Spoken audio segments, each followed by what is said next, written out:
Entonces, teníamos que aparece ampicilina, le creamos la blea, apareció ampicilina sulbactam, le creamos el IRT y la hiperproducción de blea. Entonces creamos las cefalosporinas y empezamos a usar cefalosporinas masivamente y aparecen las BLE y aparecen las AMC como mecanismos de resistencia.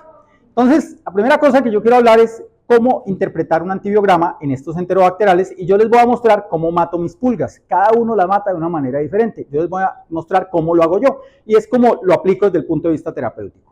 Lo primero que yo hago al evaluar un antibiograma de una de estas bacterias es básicamente ver primero el ertapenem. ¿Por qué? Porque ustedes saben, tenemos emergencia de resistencia a carbapenémicos y para mí el marcador clave es ver el ertapenem. Si el ertapenem es sensible, que es el carbapenémico que más tiene sensibilidad o más se ve afectado por las carbapenemasas, pues en teoría yo me quedo tranquilo. Y voy a buscar ahora las BLE y las AMC. En el mismo diagrama que les mostré en la diapositiva anterior, me voy del más agresivo al menos agresivo.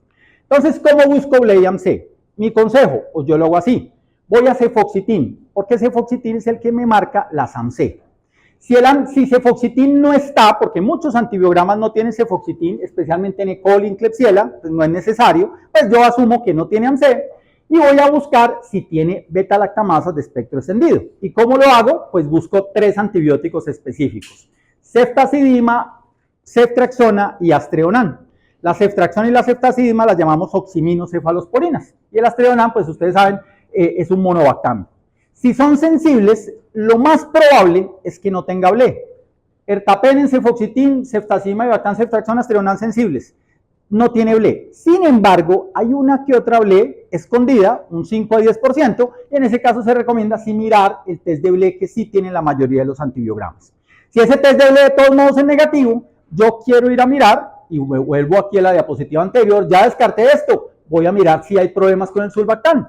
Y en ese caso, lo que hago es mirar el sulbactam justamente. Si el sulbactam no tiene problemas y es sensible, pues miro la ampicilina, y si es sensible, pues ya digo, esto es silvestre y lo puedo tratar con lo que yo quiera.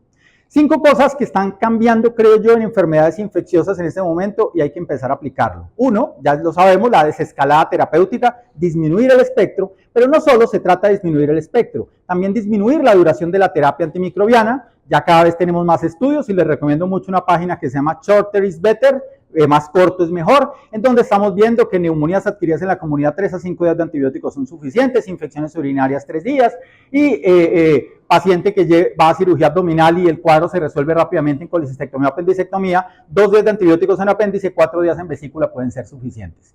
Y el otro punto es tratar de pasarnos a vía oral cada vez más, en donde vemos que a veces los PIC nosotros nos acostumbramos a usar mucho en la medicina en casa, pero a veces no es tan fácil y los antibióticos orales que tenemos disponibles, siempre y cuando se cumplan algunos criterios, pueden ser una buena elección. Ahora bien, si yo miro la ampicilina y la ampicilina es resistente, pero con todas las otras sensibles, pues yo estaría ante lo que conocemos históricamente como una BLEA, como una beta-lactamasa de espectro ampliado, y a esos pacientes los podría tratar con sulbactam si el sulbactam es sensible, o con piptazo si el piptazo es sensible. No hay necesidad de pasarnos a un carbapenémico o a otro antibiótico. Mientras tanto, si el sulbactam o el tazobactam es resistente, yo ya les dije, puede ser una IRT o una hiperexpresión de BLE, y en esos contextos, pues me voy al mismo punto histórico que les mencionaba.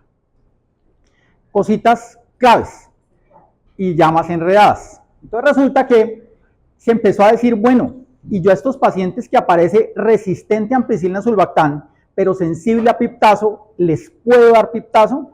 Porque ¿cuál es el lío? Que si nosotros usamos masivamente piptazo, pues se nos vuelve resistente y entonces el siguiente paso es usar carbapenémicos. Y la pregunta es si tenemos que usar carbapenémicos obligatoriamente. Hay discusiones en la evidencia. En general, la mayoría de los expertos dicen se podría usar piptazo siempre y cuando tenga una MIC baja es menos de 8 para piptazo. Si es orina, en donde este antibiótico se concentra mucho, si es una neumonía con abscesos, si es un absceso cerebral, si es una bacteremia, de pronto tiene más riesgo de falla. Entonces, en esos casos, orina y MIC baja, a pesar de que sea sensible a ampicilina sulbactam sensible a piptazo y resistente a ampicilina sulbactam, podría usar este antibiótico. Pero ojo, hay algo que se llama las OXA1, que no detectamos en el antibiograma y que desafortunadamente implican riesgo de falla terapéutica. Esto es un punto muy importante porque siempre hemos pensado, o tradicionalmente pensamos, que el antibiograma nos iba a resolver muchos problemas y efectivamente no lo resuelve, pero no nos lo resuelve todos. Y cada vez la lectura del antibiograma va más hacia que tengamos en cuenta la parte molecular, que laboratorios como el que tiene esta institución, pues defiende y maneja. Veamos esto. Entonces yo les dije, ¿cómo yo mato mis pulgas? Primero voy busco la pulga llamada ertapenem. Es sensible, listo, no tiene resistencia a carbapenemasas. Después voy busco el AMC. ¿Con cuál? Con el cefoxitin. Es sensible, listo, no tiene AMC. Después voy busco las betalactamasas de espectro extendido. Miro ceftazidima y miro ceftriaxona. A veces no me van a reportar, a veces solo me reportan una, a veces me reportan también astrionam. Con lo que tenga, yo me defiendo. Aquí veo que son sensibles, listo. Y por último, voy y miro el test de Blé, es negativo. Entonces, ¿cuál me voy a mirar ahora? Ampicilina sulbactam. Y veo que en este contexto, ampicilina sulbactam es resistente, piperacilina tazobactam es intermedio. Entonces yo ya digo, o tiene una IRT o tiene una hiperproducción de betalactamasas de espectro ampliado, no extendido, sino ampliado, las llamadas TEM. Le doy piptazo a este paciente. A ver, la muestra es de pulmón, se tomó en salas de cirugía, el paciente no está bien. Yo creo que no le daría piptazo a este paciente porque tiene una amiga intermedia y porque probablemente me va a fracasar. Preferiría usar otro antimicrobiano. ¿Cuál? Pues en esos contextos, digamos que uno podría usar, sí, un carbapenémico, pero miren ustedes, hay mucha sensibilidad a quinolonas e incluso las cefalosporinas, si ustedes ven, son muy sensibles. Y como yo les mostré históricamente, nosotros creamos las cefalosporinas para luchar contra las BLEA y contra los IRT. Y en este contexto, una cefalosporina como cefepime, como ceftriaxona, podrían ser de utilidad bajo estos contextos. Hay que ajustarlo a los programas de uso de antibióticos de cada institución y ya pues ese es un punto que cada uno tiene. Pero aquí la estrategia es ahorremos carbapenémicos en general. Ahora bien, en esta resistencia al sulbactam, yo les mencioné, la hiperproducción de BLEA es lo que más se está viendo en Colombia, en algunos estudios de la Universidad del Bosque, pero puede haber otros mecanismos asociados y que solo vamos a tener si hacemos pruebas moleculares, lo cual no hacemos en el día a día. Entonces uno sabe que en esos pacientes, digamos que si son muestras diferentes a orina, si el inóculo no está controlado, corre riesgos al usar tazobactam, pero si el inóculo está controlado, tiene una MIC baja y es orina sobre todo, piptazo sigue siendo una buena alternativa. Entonces ya nos vamos para las cefalosporinas y volvamos a hacer el mismo ejercicio. ¿Cuál vemos primero? Ertapenem. Entonces ertapenem es sensible, listo. Después voy a buscar el cefoxitin. Esta es una E. coli en la UCI de orina. El cefoxitin no está. Como es una E. coli, yo digo, esos no tienen AMC usualmente, entonces no me preocupo porque no me aparezca el cefoxitin. Entonces voy a buscar BLE. ¿Cuál antibiótico busco? Ceftazidima, astrionam y ceftriaxona. Y son resistentes. Y lo confirmo con la prueba de BLE. Son resistentes. Entonces, ceftazidima, ceftriaxona, astrionam me marcan betalactamasas de espectro extendido. Y bajo ese contexto, pues digamos yo digo, esto tiene una betalactamasa de espectro extendido. ¿Con qué lo trato? Miren que aquí este es sensible a piptazo, resistente a ampicilina y sensible a ampicilina sulbactam. Y me van a decir, ¿sí? ¿Eso puede ser? Pues resulta que sí. Cuando uno evalúa las tablas biológicas específicas con las que se construye la resistencia, uno encuentra que típicamente las BLE se dejan inhibir con el clavulanato y se podría inhibir in vitro con sulbactam. Entonces uno dice, in vitro, eso es sensible, in vivo, pues no sabemos. Vuelvo e insisto, si es orina, yo creo que sí le podría dar piptazo a este paciente, pero si es otra infección y el paciente está comprometido gravemente con un gran inóculo, yo creo que no, después si quieren lo discutimos.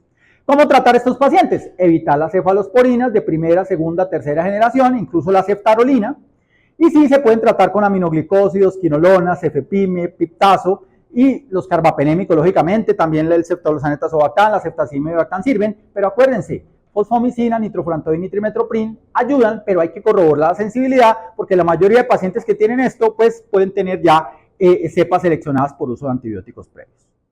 Yo quisiera ver si hay alguna pregunta. Ok, entonces, en la lectura del antibiograma, lo que nosotros seguimos haciendo es eso. Ertapenem sensible, cefoxitin resistente. Entonces yo allá debo pensar en que tiene AMC. Usualmente lo que miro es que la ceftazidima y la ceftriaxona, si son sensibles, significa que no se ha inducido ese AMC, no me ha producido la cefalosporinasa. En ese contexto uno se vería muy tentado a veces, especialmente cuando tenemos limitaciones terapéuticas y para tratar de no dar carbapenémicos, a dar cefalosporinas como ceftriaxona. Paciente que se va con una sola vez al día, puede ser una gran ventaja, pero típicamente lo que sucede es que si tengo una infección de gran inóculo y le pongo ceftriaxona, siendo resistente a cefoxitin, sensible a ceftriaxona, induzco la resistencia y en 8 días ese paciente va a tener un cultivo resistente. Algunos casos esos pacientes, si es una infección de bajo inóculo y yo mato más rápido las bacterias, podrían mejorarse, pero es arriesgado y no hay estudios clínicos que lo comprueben. Entonces, de ahí que se prefiere evitar las cefalosporinas de primera, segunda y tercera generación, y lo podríamos tratar con cefepime. Ojo, los AMC sí pueden tratar con cefepime, con piptazo si el inóculo es bajo y si es orina, carbapenémico, cefalosporinas, y hay que ver la sensibilidad. Bueno. Estaba ahí como con la idea de Pranita que decía que limitarse el cefepime, quiero que me des tu consejo. Limitar el cefepime de infecciones urinarias. Otras infecciones de inóculo no tan alto estaría bien. Yo creo que eso depende del paciente, eso hay que individualizarlo, ¿sí? Y que el inóculo no sea... Exacto, pero si me dejas más adelante, creo que tengo una diapositiva de respuesta a eso. Ok, entonces hemos visto, hay beta-lactamasas de espectro reducido, como son las penicilinasas que le dan resistencia a penicilina en aureus, las que llamamos BLEA, que dan resistencia a la ampicilina y a las cefalosporinas de primera. Típicamente estas no afectan a las treonan, y las que llamamos beta-lactamasas de espectro extendido, que sí afectan a la mayoría de cefalosporinas y a las treonan. Pero hay otros muchos mecanismos de resistencia. Entonces, asegurar que es una BLE no siempre se puede, y nosotros no hacemos estas pruebas. Y ojo con esta, que parece ser muy frecuente en el mundo, que se llama OXA1, que hace que en bacteremia pueda fracasar piptazo cuando podemos tratar estas E. coli y Klebsiella que son resistentes a cefalosporinas. Entonces, por eso, si es una infección de gran inóculo, probablemente nos vayamos a dar un antibiótico de mayor, digamos, cobertura, o que no sea un beta-lactámico, como quinolonas, como aminoglicósidos y demás. Y cuando pues tengo una infección de bajo inóculo, sí podría dar cefepime o piptazo. Tercer punto que quisiera mencionar es que en relación con los AMC, pues ya no hablamos de SPICE. David Livermore fue el que es un microbiólogo que trabaja en el Servicio de Resistencia de Inglaterra. En los años 2000 se encargó de tratar de enseñarle a todo el mundo esto de los AMC. Y estaba el grupo de las Spice Girls, entonces con eso se aprovechó y le hizo boom a este punto. Y se nos quedaron, pero resulta que el mismo Livermore años después reconoce que se equivocó y que esto hizo que considerar ese grupo SPICE siempre resistente por AMC hizo que sobreprescribiéramos carbapenémicos, y se está tratando de reescribir este punto. ¿Por qué? Porque en realidad Citrobacter, Enterobacter cloacae y el que conocíamos como Enterobacter aerógenes y ahora se llama Klebsiella aerógenes, esos sí, miren ustedes, tienen una alta tasa de mutación produciendo AMC. Pero hay algunos Citrobacter, como el Citrobacter cosseri, que no induce AMC, y miren ustedes la cantidad de inducción que hay con el Citrobacter, el Enterobacter y la Klebsiella aerógenes en comparación con Morganella, con Providencia y con Serratia. Es mínimo. El mismo David Livermore siempre ha dicho, el mejor antibiótico para tratar Morganella se llama piptazo y deberíamos usarlo la mayoría de veces que podamos. Y podría pasar algo parecido con Serratia y con Providencia. Miren ustedes que el término, y David Livermore también lo reconoce, él cuando quiso hablar de los Proteus indol positivos, quiso hablar de lo que en ese momento se llamaba Proteus redgeri y que ahora llamamos Providencia redgeri, y del Proteus morgani y que ahora llamamos Morganella morgani. Entonces yo veo que todo el mundo siempre que ve un Proteus dice que es AMC y resulta que no, que eso no es verdad porque se ha reevaluado y la clasificación original pues pretendía ver algo diferente. Entonces, quiero insistir mucho en Proteus, una bacteria que es compleja en su modo de ser, tiene algunas connotaciones. Y lo primero, señalando aquí, es que Proteus, y miren Proteus vulgaris, y señala la literatura y toca irse a los artículos viejos, su resistencia no está relacionada con el gen AMC. Él sí produce una cefalosporinasa que le da resistencia a cefuroxime, que se llama cefuroximasa, y se llama CUM-A, pero no necesariamente es AMC, y estos pacientes podrían tratarse con cefalosporinas de tercera, cuarta generación, con piptazo sin ningún problema. Entonces, la beta-lactamasa CUM-A pertenece a la clase molecular A, mientras que los AMC son de la clase molecular C. Son diferentes y por eso sí se pueden tratar con estas moléculas. En este contexto, lo que nosotros vemos muchas veces es que no se dan cefalosporinas en Proteus y sí se podrían dar cefalosporinas de tercera sin ningún problema o de cuarta para Proteus vulgaris. Para Proteus mirabilis, resulta que estos no tienen ninguna de esas cefalosporinasas y se pueden tratar con ampicilina, con cefazolina, con ampicilina sulbactam siempre y cuando sean sensibles. Y es, digamos, un punto que esta mnemotecnia de los SPICE nos hizo siempre pensar que no podríamos tratar los Proteus con estas cefalosporinas. Entonces ahora resulta que de los AMC hablamos de una mnemotecnia diferente y hablamos de los HEC-YES. Y los HEC-YES, qué pena, me voy a adelantar acá, son estos. Hafnia y Yersinia, los pongo así en morado y tomo el gráfico de la literatura donde lo saqué para que muchas veces cuando uno presenta esto no le creen que eso es verdad, pero es que esto ya es lo que está surgiendo en el mundo. Hafnia y Yersinia, ¿qué es lo que pasa? Que sí tienen AMC, pero no saben en cuántas tienen. Entonces, por ahora tratémoslas como AMC. puede que la saquemos de ese grupo. Pero los verdaderos ANSE son Enterobacter cloacae, Citrobacter frondi y Klebsiella aerogenes. Entonces algún autor dijo HEC10, llamemos a este grupo de los ANSE el HEC10, y estos básicamente son los que deberíamos pensar que hiperproducen una cefalosporinasa y que mejor no les deberíamos dar las cefalosporinas. La definición ha cambiado desde esto que incluía la providencia y la morganela, los SPICE, que eran los proteosindol positivo, los SPACEM, que empezamos a hablar, y ahora hablamos de los HEC10, teniendo en cuenta esa consideración. ¿Y qué pretende esto? Uno, la parte molecular o la biología molecular nos ayuda a entender esto, y dos, que no demos carbapenémico siempre en Proteus, en Providencia, incluso en Serratia, que miren ustedes, la sacan del grupo de los HEC10 porque dicen la cantidad de expresión de AMC no es alta. Y ante esto, pues yo vuelvo e insisto, quiero leer el antibiograma. ¿Por cuál empiezo? Ertapenem. El ertapenem es sensible. Después, entonces, ¿a dónde me voy? Cefoxitin. Y miren ustedes, esta bacteria es un Proteus mirabilis y el cefoxitin es sensible. ¿Qué me voy después? Ceftriaxona, ceftazidima, sensibles. ¿Qué me voy posteriormente? Me voy a mirar el test de Blé, me lo quedaron debiendo, pero yo asumo que es negativo. Después, ¿a dónde me voy? A mirar la ampicilina sulbactam, es sensible. Piptazo también es sensible. E incluso me debe la ampicilina porque muchos de estos Proteus mirabilis son sensibles a ampicilina y yo los podría tratar con ampicilina. Donde trabajo a veces se sorprenden los colegas cuando yo desescalo ampicilina, les digo sí, ¿cuál es el problema? O amoxicilina, se pueden tratar los Proteus sin ningún problema en orina, incluso en una neumonía con estos antibióticos y no hay lío. ¿Qué sí yo no haría? Y es punto personal. Yo no le daría ampicilina si no me la reportan, porque pueden tener bleas, que es muy frecuente en nuestro medio, de resistencia a ampicilina. Entonces aquí me desescalaría probablemente ampicilina sulbactam en este contexto, aunque cipro también es sensible, depende usualmente la infección que yo tenga.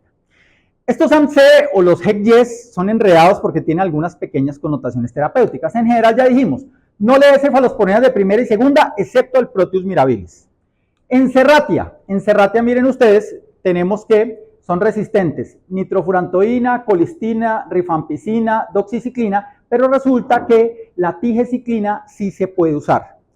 En estos otros, yo los llamo el 3PM, Proteus, Providencia, añádale la P de Pseudomonas y la morganela. En esos tigeciclina no la podemos dar.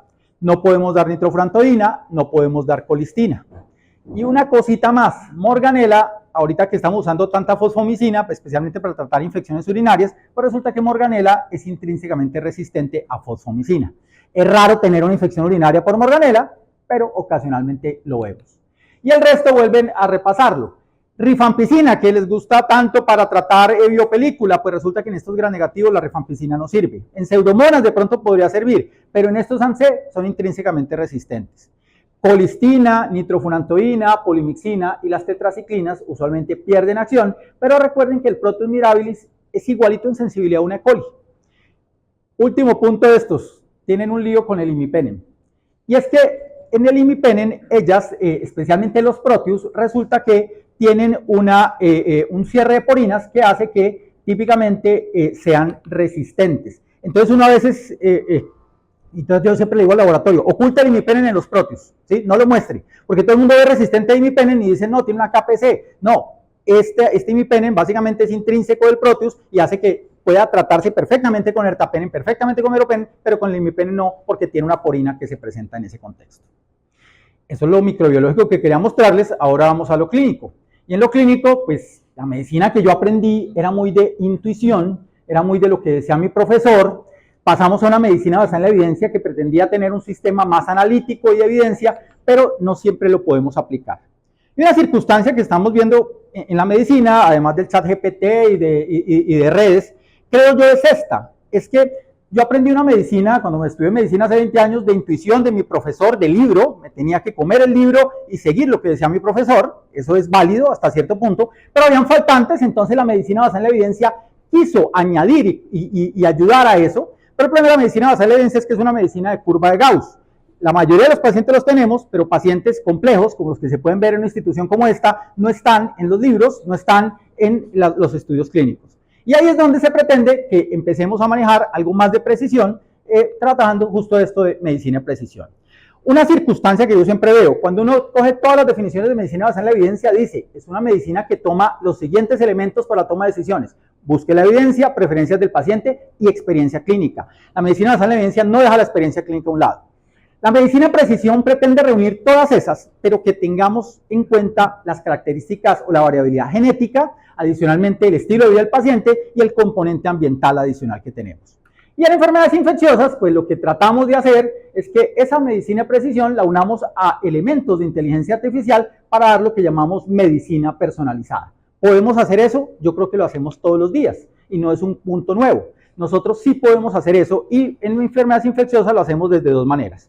El primero, frente al patógeno. Nosotros tratamos de dirigir una terapia, de individualizarla, basados en los cultivos y ahora basados en esto que conocemos como pruebas en la cama del paciente. El que más hemos usado, PCR para COVID-19, ¿sí? Eso era impensable hace 4 años y ya nosotros lo tenemos, o prueba de antígeno, o prueba de fila-Raí, algo que fácilmente relacionamos. Y eso nos permite dirigir el tratamiento y tener más posibilidad de éxito. Pero ojo, en enfermedades infecciosas no solo hay que tener en cuenta el bicho, el microorganismo, hay que tener en cuenta también el estado del paciente, y ustedes lo ven todos los días, el estado de pobreza, la clasificación socioeconómica, en donde vive, hacen que a veces yo pueda o no dar un tratamiento, y ahí que entonces debo personalizar un poco más esa terapia. Entonces, en infecciones, hacia donde yo veo que va la situación, es justamente unir eso, medicina basada en la evidencia, medicina de precisión y cuidado centrado en el paciente, y nosotros lo hacemos todos los días. ¿Con qué hacemos medicina de precisión? Medición de fenotipos y farmacogenética, evaluando el antibiograma, evaluando esto que es TDM, que es el monitoreo terapéutico de los medicamentos. Cada paciente resulta que le funciona de manera diferente su cuerpo para las connotaciones farmacocinéticas de los medicamentos. Medicina basada en la evidencia no lo podemos descuidar, tenemos que tener guías locales basados en nuestra propia epidemiología, pero también hay que individualizar por riesgo, porque no todos los pacientes van a estar incluidos en esos puntos. Y ante esto, pues yo quiero presentar dos situaciones, tratamiento empírico y tratamiento dirigido. Tratamiento empírico, lo que hacemos todos los días cuando vemos a nuestros pacientes en urgencias, en piso, en la UCI. Debe basarse en epidemiología local, gravedad de la enfermedad, enfermedades de base, factores de riesgo. David Niccolo, un infectólogo americano, tiene esta clasificación que me parece maravillosa. Cuando usted se enfrenta a un paciente en enfermedades infecciosas, debe evaluar 4 dominios. El primero es la clínica, y el primero es los signos vitales. Si ese paciente está hipotenso, está más grave, yo debo probablemente enfocarme de una manera. Si el paciente está estable, me debo enfocar de otra. Lo segundo, puntajes de gravedad. Y ahí voy a insistir un poco, vamos a verlo más adelante, y biomarcadores. Dominio de estratificación de riesgo. ¿Tiene mi paciente riesgo de tener resistencia? Esa es la clave para escoger adecuadamente el tratamiento empírico. 3, hallazgos de laboratorio, que me ayudan a definir si está infectado, colonizado, o si simplemente está inflamado, no infectado, evaluar resistencia. Y 4, la terapia empírica que debo ajustar frente a cada paciente. Veamos entonces la primera situación. Mire, nosotros como infectólogos hacemos control de antibióticos, hacemos pruebas, hacemos muchas cosas, pero yo estoy cada vez más convencido de que vemos solo una mínima parte del problema en los hospitales. Mayor problema de resistencia puede darse incluso entre lo que pasa con la alimentación animal y dentro de lo que pasa con el ambiente. Este se llama enfoque One Health y hay que entenderlo así. La pobreza, por ejemplo, es un factor que favorece resistencia y eso está muy claro en la mayoría de los estudios. Medellín, miren lo que sucede con los datos del grupo Germen de Medellín. Ambulatoriamente, la tasa de E. coli ble positivo y de Klebsiella ble positivo, vean ustedes, ronda alrededor del 12% para E. coli y alrededor del 13% para Klebsiella. No se ha modificado mucho. En las UCIs, miren ustedes, la E. coli es más resistente que lo que puede ser Klebsiella. Esto, ojo, es propio de cada hospital. El grupo Germen simplemente es un estudio ecológico, le pide a todos los hospitales denme sus datos y los uno. No deben ser lo único que usemos para mandar tratamiento y debemos tener en cuenta lo que tenemos de epidemiología en los hospitales. Pero en general, en Colombia, lo que sabemos es que, y miren que no ha cambiado alrededor de los últimos años, concéntrese en estos dos que hay acá en las UCIs y en los pisos, la resistencia de Pseudomonas aeruginosa a carbapenémicos, miren ustedes, el rojo y el rosado, y ahí mi penen, es alrededor del 20 al 30%. Y en los pisos de hospitalización, 15 al 20%. Y eso es algo que no ha cambiado. Eso es algo que se viene siguiendo desde hace mucho tiempo. Y tenemos datos como el grupo Germen que lo muestra. Y ahí nos dicen que, por ejemplo, Klebsiella neumonía en la UCI, vean ustedes, la resistencia a carbapenémicos es baja, solo del 6%. Pero si vamos a ver Pseudomonas aeruginosa en UCI, la resistencia, miren ustedes, ronda alrededor del 15 al 20%. Y eso que le hemos recuperado después de COVID. Entonces, a lo que vamos es que ya no importa solo decir es resistente o no, sino hay que saber por qué fue resistente. Y un dato, y esto es un dato sesgado que es del Instituto Nacional de Salud porque ellos recogen lo que les mandan, Básicamente encontramos que en Pseudomonas el mecanismo de resistencia más frecuente es BIM, que es una metalo beta lactamasa, y que el segundo es KPC. Esto es llamativo. En el mundo el mecanismo de resistencia más frecuente a Pseudomonas a carbapenémicos es no enzimas, ¿sí? Nosotros siempre pensamos en enzimas, pero en el mundo es no enzimas. Incluso yo creo que en nuestro medio también son no enzimáticos. Mientras que Klebsiella, por ejemplo, sí casi siempre va a ser KPC, pero nosotros tenemos un lío y es que nos están aumentando mucho las coproducciones. Estas rosaditas, miren ustedes, y es que tienen 2 o 3 al tiempo. Un estudio hecho en Medellín, me pareció maravilloso, es tesis de posgrado de epidemiología del doctor Sebastián Fernando Niño, evaluó algunos factores de riesgo para BLE en nuestra población. Y esto se repite en todos los estudios que hay. Sonda vesical, sexo femenino, uso de antibióticos en los últimos 3 meses o compromiso prostático. Otros estudios dicen lo mismo, y este en particular es el que a mí más me gusta, se hizo en el año 2006 y es el que aplico en las guías de la institución donde trabajo. Yo creo que hay que individualizar, y bajo ese sentido, cuando tengo un paciente en urgencias que tiene infección urinaria, yo miro 3 situaciones: previo contacto con el sistema de salud, uso previo de antibióticos y características del paciente. Paciente joven que llega con una pilonefritis, nunca usó antibiótico, nunca está hospitalizada, no tiene por qué tener un germen resistente, puede que llegue hipotensa, puede que llegue séptica, pero no tiene la posibilidad de que llegue con un germen resistente. En ese contexto, un medicamento como astreonano o cefazolina perfectamente puede funcionar, incluso a pesar de que esté con tendencia a la hipotensión. Ya si el paciente sí tiene, el paciente que viene de diálisis 3 veces por semana, el paciente que está hospitalizado, que le hemos puesto antibiótico, la posibilidad de BLE aumenta notablemente, y ahí pues ertapenem, cefepime y piptazo, en relación a tu pregunta, yo les doy cefepime a esos pacientes empírico, ¿sí?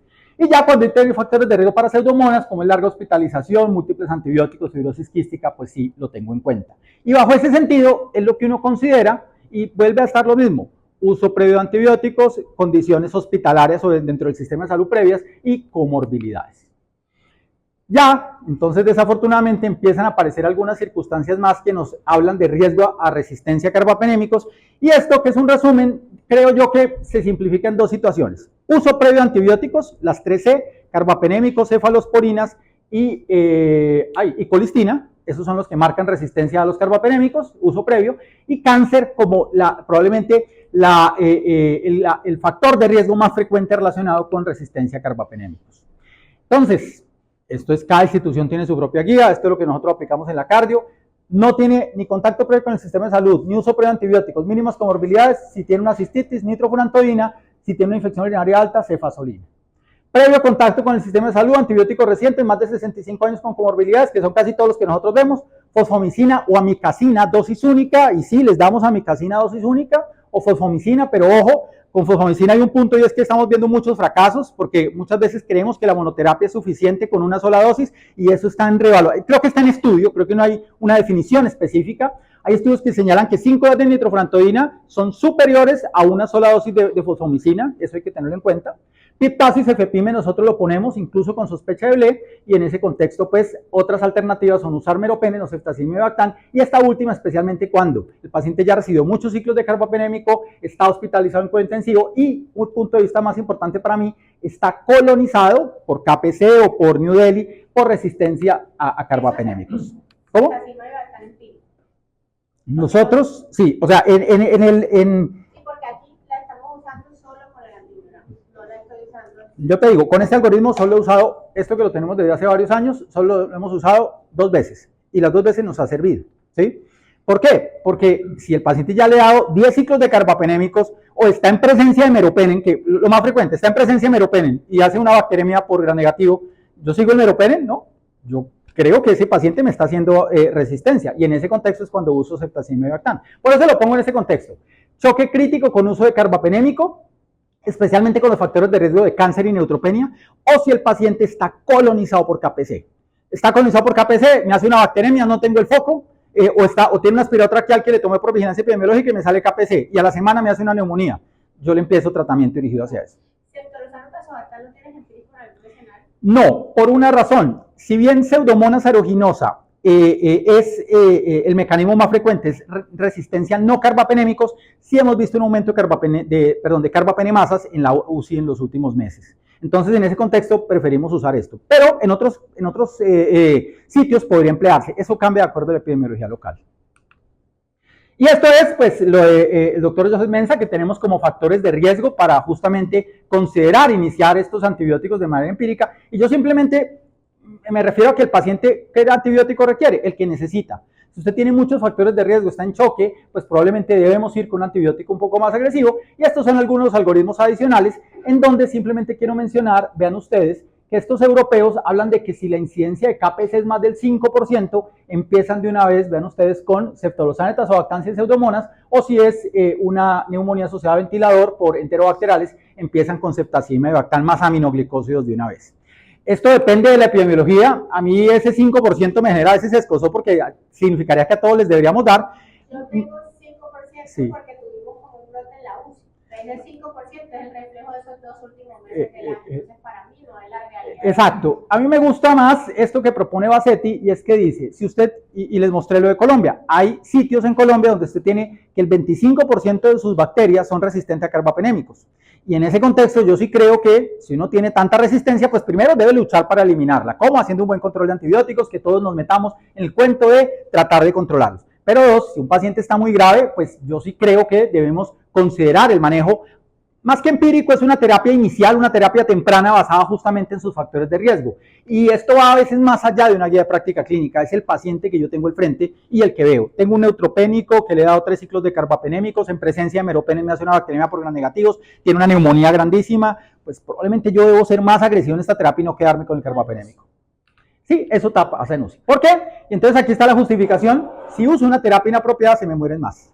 Ese es el punto real, ¿sí? Así como si uso una terapia, si le pongo meropenem también a un paciente que no lo requiere, pues voy a tener más efectos adversos. Si uso una terapia inapropiada, se me mueren más.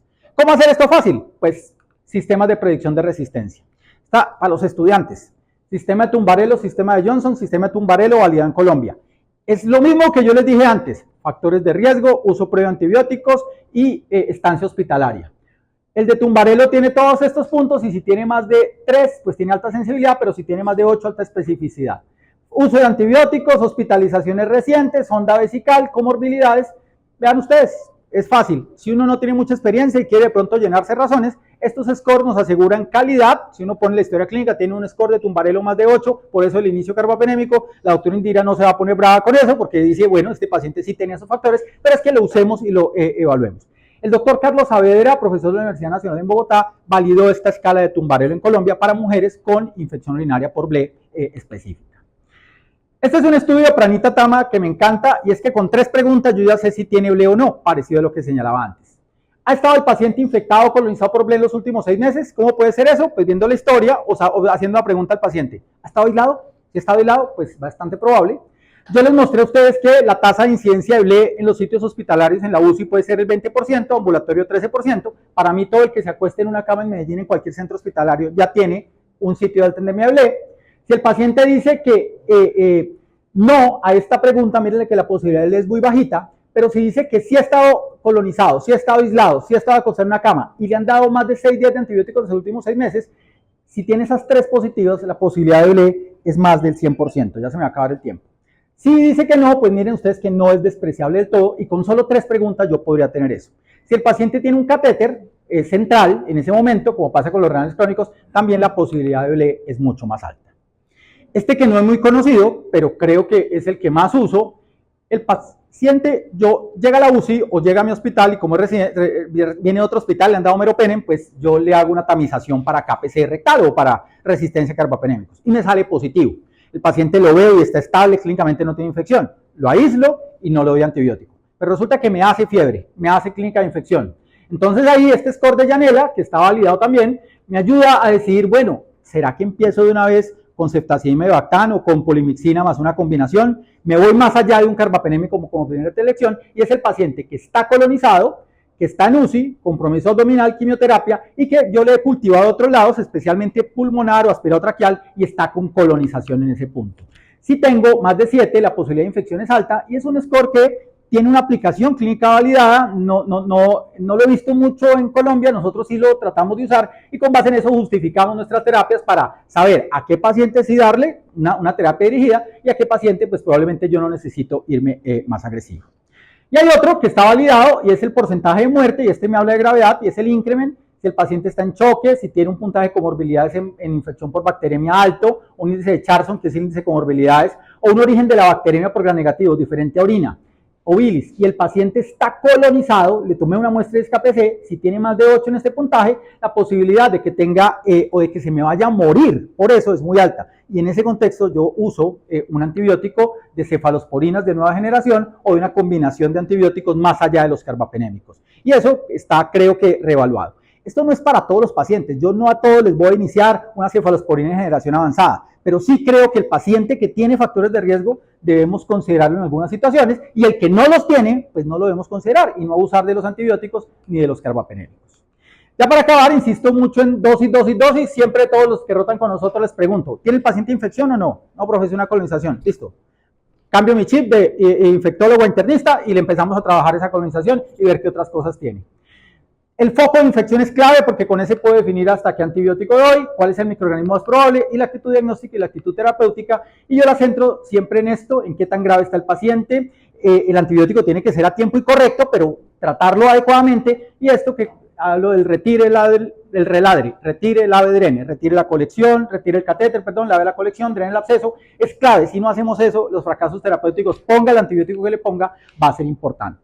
Considerar combinaciones, ajustar antibióticos y a veces los nuevos antibióticos podrían ayudarnos y tener en cuenta todas estas circunstancias específicas con el paciente. Cosas que quiero mencionar. Hemos hablado, el paciente crítico tiene un volumen de distribución alterado e idealmente hay que siempre dar dosis de carga y el paciente crítico no solo es el que está en UCI, a veces es el que está en urgencias. Pero en esos contextos, el mismo autor que es Joao Goncalves Pereira, que propuso dar esas dosis de carga iniciales, dice, mire, sostener las dosis altas de antibiótico puede ser deleterio, aumenta efectos adversos. Nosotros vemos mucha toxicidad, por ejemplo, neurológica por dosis altas de meropenem. Y en ese contexto la idea es que 48 a 72 horas por mucho. Pero yo insisto en que cuando damos dosis extendidas con betalactámicos, por ejemplo, cefepime en infusión de 4 horas, demos la primera dosis en media hora. Y la primera dosis debe ser una dosis de carga para tratar de disminuir el inóculo y para luchar justamente con resistencia. Y esta que es nuestra guía, vean ustedes que en los betalactámicos, excepto en ampicilina sulbactam, siempre damos dosis de carga para tratar de establecer un manejo adecuado en este contexto. Bueno, una última cosa de tratamiento dirigido y acabamos, con relación a lo que preguntaba Indira, las guías americanas. Yo digo que son como hipócritas, ¿sí? Cistitis no complicada por BLE.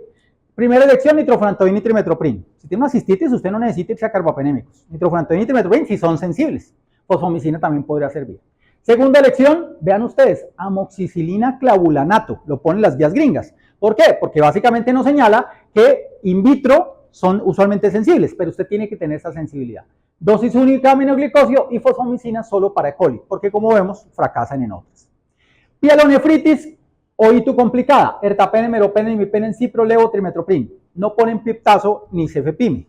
Pero dicen esto, si usted inició con piptazo o cefepime como terapia empírica para la cistitis o también estas itus, y después le aparece BLE y el paciente va mejor, ellos dicen, no lo cambie. Pero lo dejan orina solamente. Por sí. Eso yo te preguntaba en los otros escenarios. Yo creo que ahí depende mucho del paciente. Si el paciente está grave, inóculo no controlado, absceso, no puedo quitar el catéter, yo creo que no le doy piptazo. Pero ¿qué nos ha pasado? Paciente con infección intraabdominal, ¿sí? Que rápidamente el cirujano lo opera y tiene una apendicitis. Y le di piptazo inicialmente y después me apareció un cultivo. Pues muchas veces yo lo doy. En los EPOC, que estamos viendo mucho EPOC colonizado por Klebsiella, por pseudomonas, lo que se está apareciendo en la literatura en EPOC es que 3 días de antibióticos son suficientes y cuando le sale el antibiograma, pues el paciente ya va mejor y ya probablemente no requiere darle más antibiótico. Entonces, yo creo que depende mucho del paciente, del foco, de los signos vitales y de la evolución. En general, creo que no le cambio a la mayoría si va bien. Si es una bacteremia, creo que sí le cambiaría si el paciente no va bien. Y si no puedo, por ejemplo, quitar el foco, como puede ser un catéter. A veces tenemos catéteres que le quitamos el foco y el paciente ya se mejora con eso. Yo creo que hay que individualizarlo, no tengo una respuesta única, ¿sí? En ese contexto.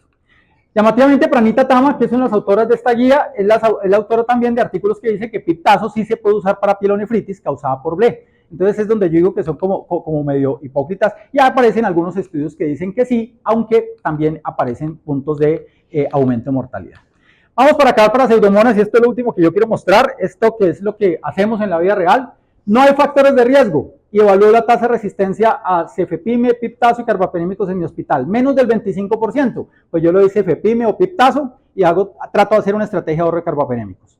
Si es más del 25% en mi hospital, y eso puede ser de acuerdo a un momento, de acuerdo a una UCI, pues yo sí prefiero probablemente usar los nuevos antibióticos, las nuevas cefalosporinas de generación avanzada, y bajo ese contexto, pues como les digo, al principio evito usar carbapenémicos, pero por favor tengan en cuenta que el cefepime puede ser sensible en algunos laboratorios que no se han actualizado con MIG de 4, pero la MIG de 4 en cefepime en infecciones graves aumenta mortalidad. Entonces ahí va otra respuesta a la pregunta que tú tienes. Si es sensible, pero tiene un MIG de 4 o más, yo en infecciones graves no lo uso, ¿sí? Porque ahí sí, respiratorio, bacteremia, creo que aumenta la mortalidad. Y muchos laboratorios se los pueden reportar como sensibles o como sensibles dependiente de la dosis. Entonces ahí sí prefiero evitar su uso. Sabemos que las pseudomonas entonces tienen resistencia a cefalosporinas de primera, segunda, tercera, quinta generación y ertapenem, y que muchas de ellas tienen AMC y que ahí cefepime y piptazo pueden fallar, pero eso depende de lo que yo tenga y de lo que yo vea. No a todas las tengo que poner carbapenémicos. Recordar que está esta porina que se llama PRD y que simplemente pseudomonas la cierra, y miren ustedes que el rojito que es imipenem entra mucho más por ahí, y que al cerrarla pues no entra en imipenem, pero meropenem sigue entrando, que es el blanco, por otros lados. Entonces lo que sucede en estos casos, cuando yo tengo imipenem resistente, meropenem sensible, es que tiene eso, un cierre de porinas, es fácilmente reconocible. ¿Cómo lo trataríamos? Pues bien, muchos autores decían anteriormente, considere meropenem a dosis altas, pero ya desde hace varios años, 2014, miren ustedes la referencia del doctor Cantón, dice en cepas, se descargó. En cepas clínicas, la frecuencia de resistencia que está o que aparece, no sé qué pasa. No, se murió, pero ya vamos a acabar. No, yo creo que ya. Un punto, si ustedes ven porinas y ven resistencia imipenem y sensible a meropenem, muchas veces nos decían, demos meropenem nada más. Pero varios estudios han dicho, ojo, la bacteria, y especialmente pseudomonas, usted le da meropenem y ella básicamente se acostumbra al meropenem y lo que está haciendo es preparándose por debajo de cuenta para emerger con la resistencia por bombas de expulsión. Entonces varios estudios han mostrado que no le teníamos miedo a la porina, pensábamos que era algo inocuo y que la podemos tratar con meropenem a dosis altas, pero lo que se está demostrando es que hay 40% de mortalidad relacionada con OPRD o con cierre porinas donde solo hay resistencia a imipenem. Entonces en esos contextos lo que se está diciendo es, ¿tenemos antibióticos que sirvan para eso? Sí, ceftriaxona, tazobactam, ceftazidima, bactam también es muy efectivo, y en esos contextos varias literatura está diciendo, por favor, tenga muy en cuenta que con meropenem a dosis altas usted podría estar incubando resistencia y favorecer que tenga una bomba de expulsión a largo plazo. Y digamos que ya por último para acabar, Mateo tiene la presentación y usted la comparte, hermano, con todos los compañeros. Queríamos hablar de resistencia a carbapenémicos mediada usualmente por enzimas, que son muy frecuentes en nuestro medio, y que tener en cuenta que cuando yo tengo esto, tengo que acudir a la parte molecular para que me diga qué enzima es. Porque nosotros estamos acostumbrados a ver KPC, pero en pseudomonas vemos muchas miudel y metalobeta-lactamasa 1 y vemos mucha BIM, y esas son metalobeta-lactamasas. Si tenemos KPC, probablemente ceftazidima y bactam es la terapia que mejor ha demostrado beneficio de la que tenemos en nuestro medio disponible, pero si tenemos una metalobeta-lactamasa, tenemos que usar ceftazidima y bactam más otra cosa. Y lo que tratamos de hacer es añadir astreonam. ¿Por qué? Porque el astreonam es muy efectivo contra los metalos, pero como lo hemos usado tanto tiempo y tan masivamente, especialmente aquí en Antioquia, pues ha perdido sensibilidad por otros mecanismos. Entonces, si yo le uno el avibactam al astreonam, el avibactam le mata todos los otros mecanismos de resistencia para que el astreonam pueda servir. Ahora bien, lo ideal sería tener pruebas de sinergia, pero no las tenemos totalmente establecidas en nuestro medio, muchas son in-house, y en ese contexto, pues yo sí creo que ceftazidima y bactam más astreonam, si tenemos una BIM, debería ser la terapia de primera elección. Si no sé si aquí tienen pruebas de sinergia. ¿Sí? ¿Y las hacen in-house o es una prueba, una técnica validada? Pues siempre tenemos estandarizado in-house. Exacto. ¿Cuál es el...? Claro, exacto. ¿Y ustedes qué hacen? Yo les quiero decir qué hago yo. Si a mí estas pruebas, que son in-house, que no tengo todavía un estudio claro que me las valide, me da resistencia y que no hay sinergia, ¿qué es lo que sucede? La evidencia me dice que la mejor combinación por encima de cualquier otra es usar ceftazidima más astreonam. Entonces yo lo que hago es que yo sigo usando eso y si veo esa sinergia, que no hay sinergia, le añado otro medicamento más. Pero me gustaría ver ustedes qué hacen en esos contextos o no les ha tocado. No, nosotros le hacemos la prueba molecular, eso sí nos apunta. No, pero la de sinergia, la que evalúa ceftazidima y bactam con astreonam con los dos ITs, esa no la haces. Ah, bueno. Exacto. Sí, no, yo me referiría a esa, porque en algunas partes de Medellín hacen eso, ¿sí? Es una prueba muy in-house. No, totalmente de acuerdo. Si tiene New Delhi metalobetalactamasa, si tiene BIN, esa nos la da molecular y yo ya sé con qué me voy. Pero el problema es que a esas, en algún laboratorio de Medellín, les hacen la prueba de sinergia. Es que cogen dos ITs y los cruzan. Entonces, ¿qué pasa si la mejor opción que hay, yo no se la puedo dar? O algunos colegas dicen, no, le doy otra cosa, pero claramente es inferior a la mejor terapia que hay. Hasta no tener validado, yo le sigo dando la ceftazimab más Astreonam y le añado un tercer antibiótico. Polimixina, tigesiclina, depende de lo que haya en ese contexto.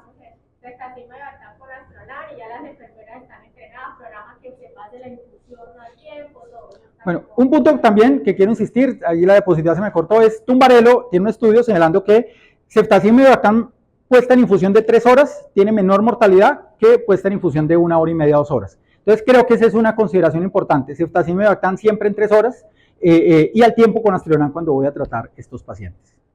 Tenía más cositas para mostrarles, Mateo les manda la presentación, pero no sé si hay preguntas y también sé que ustedes se tienen que ir a trabajar. Yo quiero que me digas, escenario de ceftazimab en bacteriemia que todavía no tiene enzima, pero tiene evidencia. ¿Qué opinas? Yo lo uso con este mismo algoritmo, ¿sí?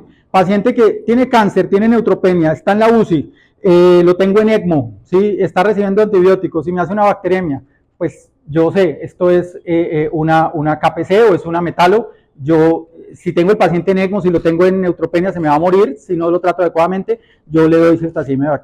¿Qué hago yo? Pues si tiene un foco intraabdominal, urinario o abdominal, pues lo dejo muy claro en la historia. Pienso que el foco es abdominal, pienso que el foco es pulmonar de esta bacteremia y con eso justifico la administración de estos medicamentos. ¿Qué otra terapia recomendarías si no tienes ceftazimab para el manejo de una carbapenemasa? A ver, si es carbapenemasa, ¿cuáles son las otras opciones? Pues tenemos que volver a lo que era antes. Mucha gente decía que las polimixinas debíamos borrarlas de nuestro medio. Yo digo que no. Las polimixinas siguen siendo todavía útiles para, uno, como inhaladas en pacientes con fibrosis quística o bronquiectasias para disminuir hospitalizaciones, no los cura. En neumonía asociada a ventilador sí no las uso, pero para prevenir hospitalizaciones sí.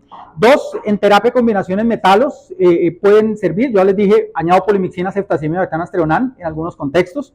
Tres, las tópicas siguen siendo las goticas para los oídos. Cuatro, en presencia de resistencia a ceftazimab, que no hay que desconocerlo, puede existir, pero también doy el mensaje de que si hay resistencia a ceftazimab, hay que confirmar esa resistencia y ver si es real, pero ahí polimixina es una alternativa adicional, ¿sí? A usar o emplear como una terapia de combinación. ¿Y con qué combinarlo? Pues yo creo que cada vez me desilusiono más de combinarlo con carbapenémicos y las combinaciones son con tigesiclina o con otras alternativas que puedan existir. Dosis de 200 miligramos de dosis de carga y 100 miligramos cada 12 horas cuando tratamos resistencia a carbapenémicos o en pulmón. ¿En qué escenario estás usando ceftolozano?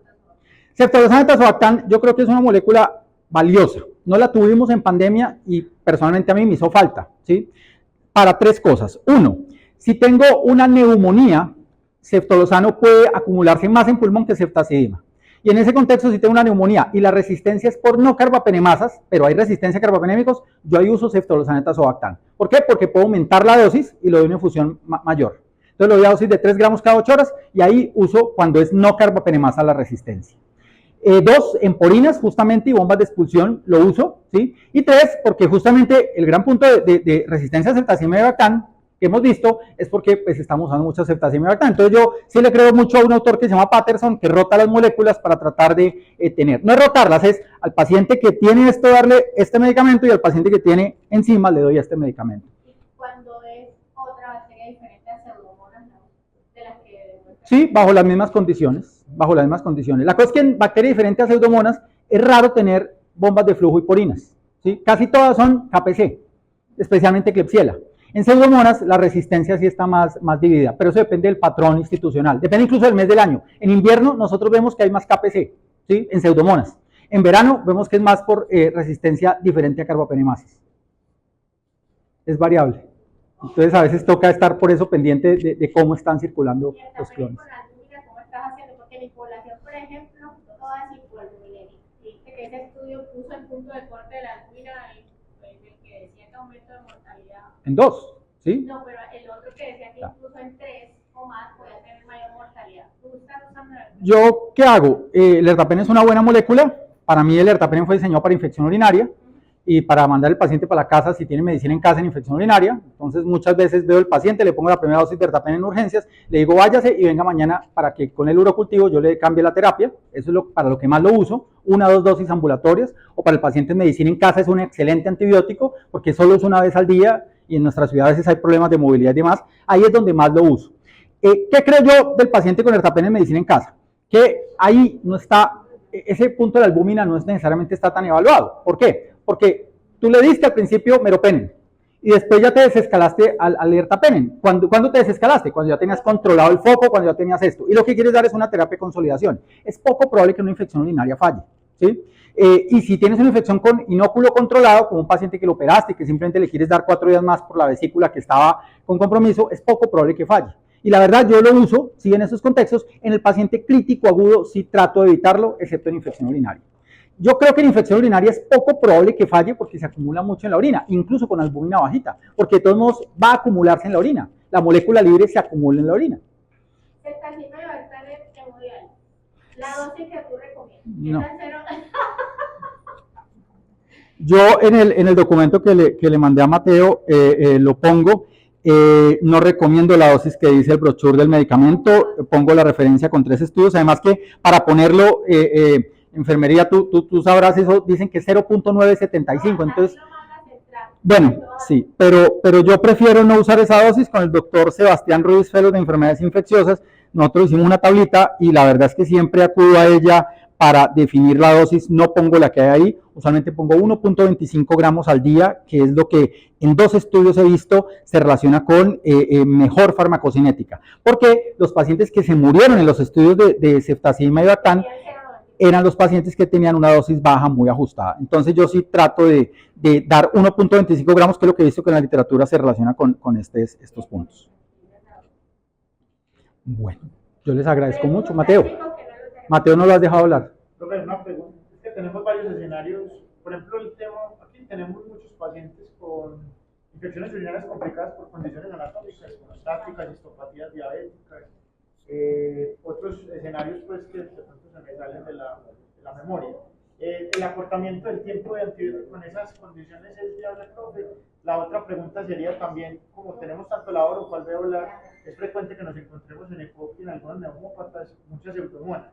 El acortamiento del tiempo que uno a veces encuentra de 10 a 14 días sería válido. Y lo otro es el uso de fluoroquinolonas, ¿qué tanto sería prudente? Porque cada vez de pronto estamos viendo las conmociones, pero también nos sabe que hay muchos efectos adversos detrás de ellos, que hay riesgos también asociados. Perfecto, gracias Mateo por las preguntas. Entonces, en infección urinaria, ¿qué es lo que se sabe? Que los acortamientos a 3 días y a 5 días están dados básicamente con paciente estable y principalmente con cistitis.